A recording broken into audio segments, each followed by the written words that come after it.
Uphoxekile umndeni nabasebenza ehhovisi likaNdunankulu kaZulu uMntwana uMangosuthu Buthelezi ngokungamenya kwakhe esidlweni esikhethekile sakusihlwa sezitatanyisa esenziwe emva kokudluliswa kwesitifiketi sobukhosi kwisilo uMisizulu. Nginibelele ngiphinde futhi nginamukele kule channel ehamba phambili kezo mina ngumfezeko uNtuthungu wakhumalo bathi ilasbona amagumede mhlawumbe makuthi usemusha like ngizophinde ngicela nje ukuthi uyasubscribe ungakhohlwa ukucomment nokulike kanjalo futhi nokushare ukukhono okukhulu kunakho konke ezihamba phambili.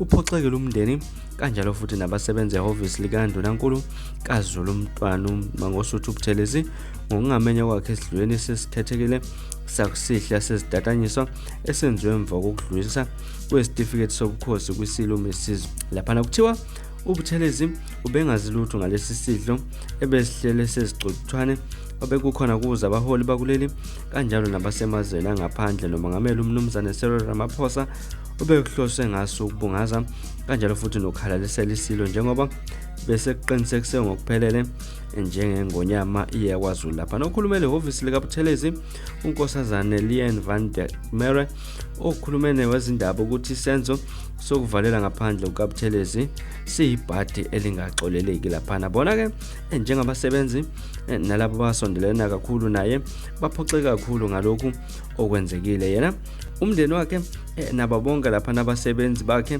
nabazukulu lapha bebengazi kanjalo futhi nabazukulu bebengakazi ebasithola isimemo esibameme kulesi sidlo. Okunye ke okuphinde kwabamangaza kakhulu ukuthi emva komcimbi ukunikezwa kwesitifiketi esilweni umndeni wabaButhelezi kanjalo nezisebenzi zakhe bahlalela ukuthi bayodla bodwa ehotela eRadisson Blue emhlanga lapha bangahlangana nezinye izimenywa kusho lapha okhulumela ihhovisi lika baba lapha uButhelezi. Indodakazi kaButhelezi uMntwana sibuyisele Buthelezi uthe lesi simo sibadidile ekutheni kungani uyise engamenyanga ukuyohlangana nabanye abaholi ungazeni isilo nendlunkulu emva komsebenzi omkhulu kangaka eqinisekisa ukuthi konke kuhamba kahle ngendlela ukuze kuyofika ekugcineni lapha. Ngakhomba ukuthi ke athintwa bezindaba bebhale ekhasini lakhe kuFacebook ezakalesi ukunganeliseki ngendlela okwenziwe ngaye mayelana nalesi sidlo ngesikhathi ke uNdlunkulu egqiqa ezinkantolo ngonyaka odlulu